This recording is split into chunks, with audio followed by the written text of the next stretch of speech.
Next topic of unit 1 is objectives of problem identification. Objective जानने से पहले ये तो जान लो कि प्रॉब्लम है क्या। What a problem is? Problem is a road block. Problem is a road block in a situation, something that sets up a conflict and forces you to find a solution। कोई एक रुकावट, कोई एक बाधा जो कि आपके अपने टारगेट अचीव करने में आपको रोक रही है। रुकावट का पत्थर, रोड का पत्थर जो आपको रोक रहा है। कोई ऐसी सिचुएशन, कोई ऐसी प्रॉब्लम, कोई ऐसी समस्या जो आपको अपने टारगेट अचीव करने नहीं दे रही है, वो है प्रॉब्लम।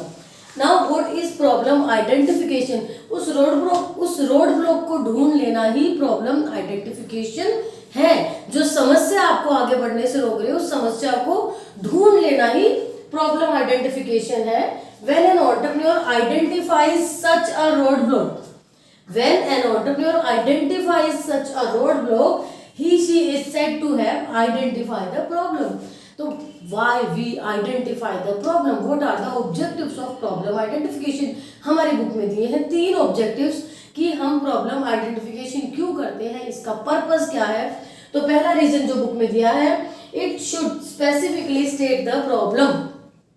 स्पेसिफिकली बता देता है कि समस्या है क्या, डायरेक्टली हमें क्लियर हो जाता है, so that we can work on that problem, ताकि हम उस पर काम कर सकें और उसका समाधान निकाल सकें। Second objective of problem identification is to recognize the specific group facing the problem. वो स्पेसिफिक ग्रुप फाइंड आउट करना जो कि प्रॉब्लम फेस कर रहा है। आपके सप्लायर फेस कर रहे हैं, कस्टमर फेस कर रहे हैं, आप बैंक की वजह से फेस कर रहे हैं, कहाँ किस स्पेसिफिक एरिया में आप प्रॉब्लम फेस कर रहे हैं। ये सेकंड ऑब्जेक्टिव है प्रॉब्लम आइडेंटिफिकेशन का। Third objective of problem identification, if you find the solution of that problem, to find the market acceptability for that problem. कि जो अगर आपने प्रॉब्लम का सॉल्यूशन तो निकाल लिया, क्या मार्केट में इसकी एक्सेप्टेबिलिटी है, क्या ये सॉल्यूशन काम आएगा, क्या ये सॉल्यूशन काम करेगा। तो ये थे हमारे 3 ऑब्जेक्टिव्स प्रॉब्लम आइडेंटिफिकेशन के। एक बार फिर से रिवाइज कर लेते हैं। प्रॉब्लम क्या है? वो समस्या जो आपके रास्ते में रुकावटें डाल रही है, बाधा। प्रॉब्लम आइडेंटिफिकेशन क्या है? जब आपने उस समस्या को आइडेंटिफाई कर लिया, पहचान कर ली। क्यों हम पहचान करते हैं? उसके 3 कारण। पहला, ताकि आपको प्रॉब्लम का क्लियर पता लग जाए। दूसरा, ताकि आपको ये पता चल जाए कि उस समस्या से परेशान कौन कौन हो रहा है, कौन सा ग्रुप परेशान है। तीसरा, अगर आप सॉल्यूशन निकालते हैं तो क्या ये सॉल्यूशन मार्केट में एक्सेप्टेबल है। Now let's on idea fields कहाँ से आते हैं? आपको इतने सारे आइडियाज, नया बिजनेस शुरू करने के लिए डिफरेंट आइडियाज कहाँ से आएंगे, ये सारे दिए हैं आपको sources of idea field. But उससे पहले ये समझो कि आइडिया फील्ड का मीनिंग क्या है। Idea fields convenient frames of reference for streamlining the process of generating ideas generate करने के लिए एक सीक्वेंस, एक प्रोसेस स्ट्रीमलाइन करने के लिए जो है आपका वो है आइडिया फील्ड्स। एक बार फिर पढ़ते हैं। Convenient frames of reference for streamlining the process of generation of ideas. वो एरियाज जहां से आपको डिफरेंट आइडियाज आ सकते हैं, वो सोर्सेज, ये है वो sources. First, service related sector, जैसे कि आपने कोई क्रैच खोल दी, आपने कोई पार्लर खोल दिया, हेयर सैलून खोल दिया, या आपकी सराउंडिंग्स में आपने इन्वायरमेंट स्कैन किया, केयरफुल ऑब्जर्वेशन की, लोगों की problems and need find out की, उसके अकॉर्डिंग जो भी सर्विस आप प्रोवाइड कर सकते हैं वो आप सर्विस प्रोवाइड शुरू करें। डांस एकेडमी खोल दी, कोचिंग सेंटर खोल दिया, किसी भी टाइप की सर्विसेज आप प्रोवाइड करना स्टार्ट कर सकते हैं। देन नेचुरल रिसोर्सेज के आपके एरिया में बहुत सारी लकड़ी अवेलेबल है, तो आप फर्नीचर का काम शुरू कर दो। आप एक ऐसे एरिया में रहते हो जहाँ बहुत सारे फ्लावर्स हैं, तो आप फ्लावर्स सेल करना शुरू कर दो। वाइडर लेवल पे, वाइडर स्केल पे फ्लावर्स तो हर जगह यूज होते हैं, डेकोरेशन में और किसी फंक्शंस में, हर जगह यूज हो रहे हैं। सुख हो या दुख हो, फूलों का काम हर जगह पर है। सेलिब्रेशन हो, वहाँ भी फूलों का काम है। आपको फाइंड आउट करना है डिफरेंट सॉल्यूशंस, और आपके पास जो एग्जिस्टिंग रिसोर्सेज हैं, नेचुरल रिसोर्सेज है, उनका यूज करो। नेचुरल रिसोर्सेज वुड है तो आप फर्नीचर बनाना शुरू करो, सेल करना शुरू करो। फ्लावर्स हैं या और किसी भी टाइप का कोई भी आपके पास नेचुरल रिसोर्स है, उसके बेस पे आप आगे काम करना शुरू करो। ये आपका बेस्ट आइडिया फील्ड है, क्योंकि ये इजीली अवेलेबल है, ये आपको सस्ता पड़ेगा। यहाँ आपको रॉ मटेरियल कहीं बाहर से नहीं मंगाना, कोई ट्रांसपोर्टेशन कॉस्ट आपको पे नहीं करनी है।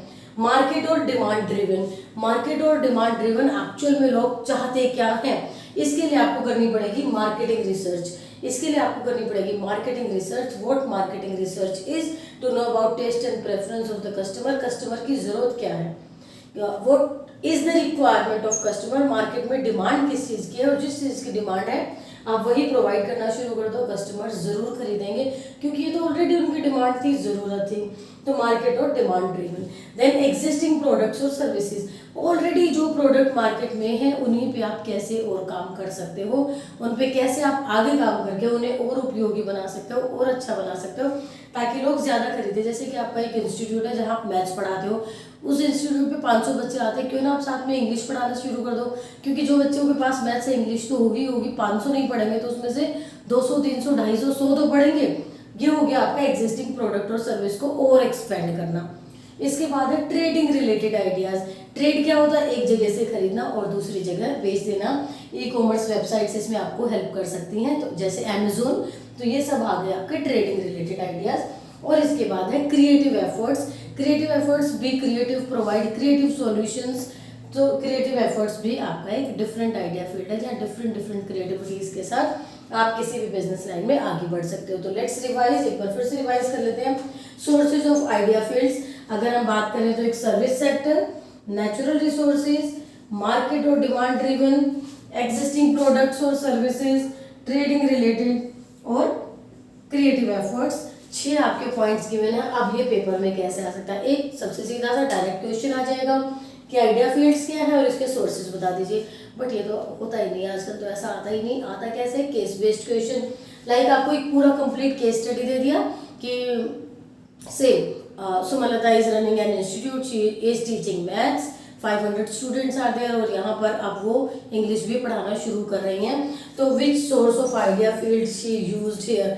आपने देखा कि एग्जिस्टिंग प्रोडक्ट की एक्सप्लेनेशन थी, तो एग्जिस्टिंग प्रोडक्ट 1 मार्क का क्वेश्चन ऐसे बनेगा। और डिफरेंट किसी भी बेस पे आ सकता है, ये आपको आइडेंटिफाई करने के लिए दिया जा सकता है। कोई डिफरेंट आपसे 2 सोर्सेज पूछे जाएंगे, 3 सोर्सेज पूछे जाएंगे, या फिर हर एक से रिलेटेड एक एक स्टेटमेंट आ जाएगी और दूसरी साइड पे आइडिया फील्ड के नाम आ जाएंगे और आपको बोला जाएगा मैच द कॉलम। आपको कॉन्सेप्ट अगर अच्छे से आता है तो क्वेश्चन किसी भी फॉर्म में पूछा जाए आप आसानी से उसका उत्तर दे सकते हैं। नोट कर लीजिए इसे नोटबुक में और फिर करते हैं next part.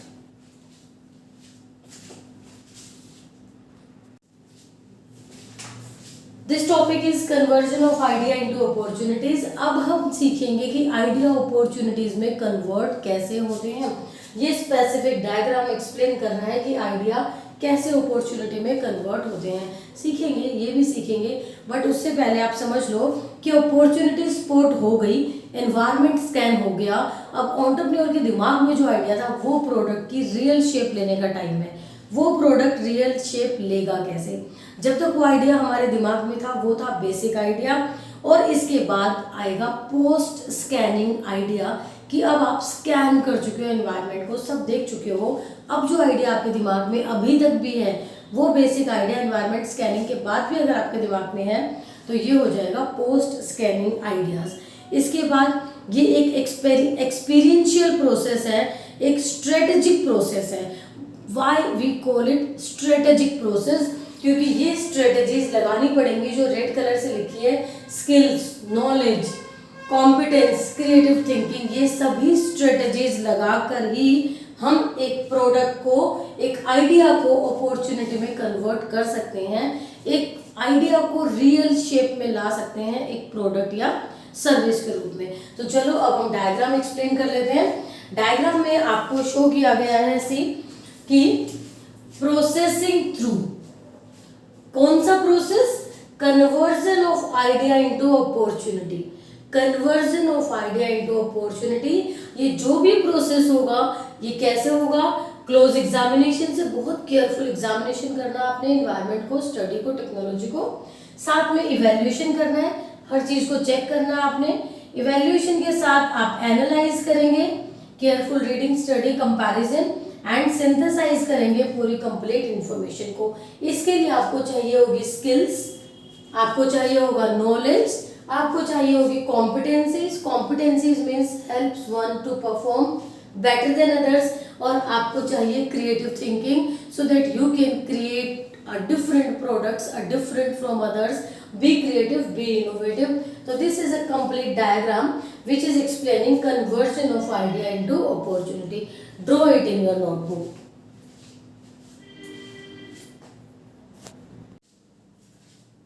Next topic is trend spotting. Trend spotting है क्या? ट्रेंड स्पॉटिंग एंटरप्रेन्योर का ये जानना कि मार्केट में लोग क्या चाहते हैं, क्या चाह रहे हैं, क्या यूज कर रहे हैं, लोगों की टेस्ट एंड प्रेफरेंस के अकॉर्डिंग, ट्रेंड के अकॉर्डिंग ही आप उन्हें चीजें प्रोवाइड करो. कैसे हम इन ट्रेंड्स को स्पॉट कर सकते हैं? पहला है रीड ट्रेंड. पढ़कर. क्या पढ़कर? Newspaper, magazine, journal, publication, bloggers report. कितनी ही इंफॉर्मेशन है, पूरी बाढ़ आई हुई है उस इंफॉर्मेशन की, बट आप कैसे एनालाइज करेंगे उन चीज़ों को जो कि बिल्कुल बिलीव करने के लिए हैं, जिनको आप फाइंड आउट करके देख सकते हैं, जिन पे आप यकीन कर सकते हैं. वहां से इंफॉर्मेशन आप लेंगे और उस रीड ट्रेंड के अकॉर्डिंग आप अपने डिसीजंस ले सकते हैं. Then top trend. Top trend किससे बात करेंगे? अपने कस्टमर से, अपने कंज्यूमर से, उन लोगों से जो आपके प्रोडक्ट को यूज करने वाले हैं. आप उनसे बात करें. आप कैसे बात करें? ऑनलाइन बात करें, ऑफलाइन बात करें, कैसे भी बात करो, आपको उनसे बात करनी है. आपको जानना है कि वो क्या चाहते हैं. आप ऑनलाइन ऑफलाइन कैसे भी बात कर सकते हैं. आप सर्वे कर सकते हैं, आप उनसे क्वेश्चनर फिल करवा सकते हैं. बस आपको उनसे बात करनी है, रिटर्न ओरल कैसे भी आप उनसे बात करें, जाने कि उन्हें क्या चाहिए. Watch trend. वॉच ट्रेंड नजर रखनी है आपको, अपनी पैनी नजर, अपनी तीखी नजर, एक्चुअल में कस्टमर चाहते क्या है, क्या यूज कर रहे हैं. आप देखो, आप मॉल्स में जाओ, आप पार्क्स में जाओ, आप डिफरेंट सेमिनार्स में जाओ, ट्रेड फेयर जाओ, घूमो, कहीं भी जाओ, अपने कस्टमर्स पे नजर रखो कि उन्हें क्या चाहिए, क्या ट्रेंड चल रहा है. Watch trend. Think trend. यहाँ आप सोचना शुरू कर दो. सारी इंफॉर्मेशन इकट्ठी कर ली. अब इकट्ठी की हुई इन्फॉर्मेशन के अकॉर्डिंग आपको डिसाइड करना है, आपको डिसीजन लेना है, आपको देखना है कि कौन सा ट्रेंड फॉलो हो रहा है. तो दिस इज थिंक ट्रेंड. जल्दी से नोटबुक में इसे ड्रॉ कर लो. My dear students, this is creative process. Total 5 stages are there in creative process. Total 5 stages हैं creative process में. उन stages को आप shuffle नहीं कर सकते, आपको sequence wise ही लिखनी पड़ेगी. Stage 1, step 1 is idea germination, जो कि seeding stage कहलाती है. ये स्टार्ट होती है आपकी क्यूरियोसिटी से, आपके इंटरेस्ट से, आपके पैशन से, आपको क्या पसंद है, आपका क्या इंटरेस्ट है, यहाँ से शुरू हो जाएगी आपकी idea germination. Idea can also germinate from need of specific problem और एरिया ऑफ स्टडी. हो सकता है आपने कोई नीड ऑब्जर्व की, उस नीड के अकॉर्डिंग अगर आपने कोई क्रिएटिव सॉल्यूशन देना चाह रहे हो, वो भी आइडिया जर्मिनेशन स्टेज हो सकती है. Step 2 preparation. Step 2 preparation. More interest and curiosity, और इंटरेस्ट आपका आ गया, फिर आप मार्केट रिसर्च कंडक्ट कर रहे हो एक नया प्रोडक्ट लॉन्च करने के लिए. Preparation. Preparation, more interest and curiosity, market research फिर से कंडक्ट होगी नए प्रोडक्ट के लिए. यहाँ एंटरप्रेन्योर देखता है फ्यूचर में प्रोडक्ट और सर्विस का मार्केट स्कोप क्या है, और उसके अकॉर्डिंग स्टेज 2 कंप्लीट हो जाती है. स्टेज 2 किसकी? क्रिएटिव प्रोसेस की preparation stage. Then stage 3 incubation. इसे आप ट्रांजिशन पीरियड भी कहते हैं. स्टेज 3 को आप ट्रांजिशन पीरियड भी कहते हैं. इसमें subconscious integration of information, implementation of idea into subconscious mind. अब आप पहचानेंगे कैसे? हो सकता है आपको केस स्टडी आए, कोई सिचुएशन बेस्ड क्वेश्चन आए जिसमें आपको ये सब वर्ड्स लिखे हो, transition period, implementation of idea in subconscious mind, subconscious integration of information, और आपसे पूछा जाए कि यहाँ क्रिएटिव प्रोसेस का कौन सा स्टेप दिया है और चारों ऑप्शन एमसीक्यू में हो, आप फाइंड आउट कर लेंगे कि इंक्यूबेशन इज देयर. बिल्कुल एग्जैक्ट की वर्ड्स आपके लिए लिखे हैं. नोट्स बनाओ, साथ साथ याद करो. इजीली आप case based question, MCQs, fill up, true false सबको टैकल कर पाओगे. Fourth step is illumination. Fourth step is illumination. Idea resurface in a realistic way. पूरा आइडिया रीसर्फेस कर दिया आपने रियलिस्टिक वे में. Entrepreneur collect raw material, rearrange finance to give practical shape to the plan. अब पूरा idea आपको actual में लेकर आना है, जिसके लिए आप काम शुरू करोगे. काम शुरू करने के लिए चाहिए आपको रॉ मटेरियल, फाइनेंस, जो जो सामान चाहिए आप सब इकट्ठा करो. स्टेप 5 आखिरी स्टेप. 5 स्टेप है टोटल क्रिएटिव प्रोसेस में. आखिरी स्टेप है वेरिफिकेशन. इसे आप वैलिडेशन और टेस्टिंग स्टेज भी कहते हो. Knowledge is developed into application. यहाँ आपकी नॉलेज प्रॉपर एप्लीकेशन में डेवलप हो चुकी है. Innovation process. First of all we should know what is innovation. Innovation है क्या? It is the process of entrepreneurship which involves translation of useful idea into an application which has commercial value. Translation of useful idea into application which has commercial value. अब वो translation होता कैसे है, एक complete process से। Process is innovation process, जिसमें total 4 stages हैं आपकी। 4 stages. First stages is analytical planning. First stage is analytical planning. Analytical planning में आप प्रोडक्ट के फीचर्स, डिजाइन और रिसोर्सेज देखते हो जिसकी आपको जरूरत पड़ेगी, वो सब आप देखते हो एनालिटिकल प्लानिंग में। Second step of innovation process is resource organisation. Resource organisation, जैसे कि आपको नाम से ही पता चल रहा है, इस स्टेज में हम सभी तरह के रिसोर्सेज इकट्ठा करते हैं, जैसे टेक्नोलॉजी, ह्यूमन कैपिटल रिसोर्सेज, हर रिसोर्स हमें यहाँ इकट्ठा करना है। Third step is implementation. Implementation applying resources in order to accomplish the plans and delivering results. यहाँ हम रिजल्ट देने के लिए पूरी तैयारी पर हैं। सभी रिसोर्सेज को इस तरीके से काम पर लगाएंगे, इस तरीके से उन्हें अरेंज करेंगे कि हाँ अब हमारा काम होने वाला है, होने के लिए प्रोसेस स्टार्ट हो गया है। Fourth is commercial application. Fourth stage of innovation process is commercial application. Provision of value to customer, reward employees and satisfy stake holders.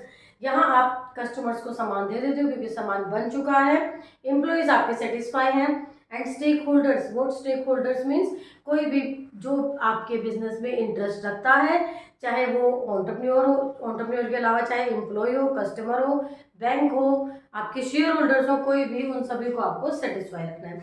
चलो एक बार फिर से रिवाइज करते हैं। एनालिटिकल प्लानिंग, जिसमें आप डिजाइन फीचर्स देखोगे।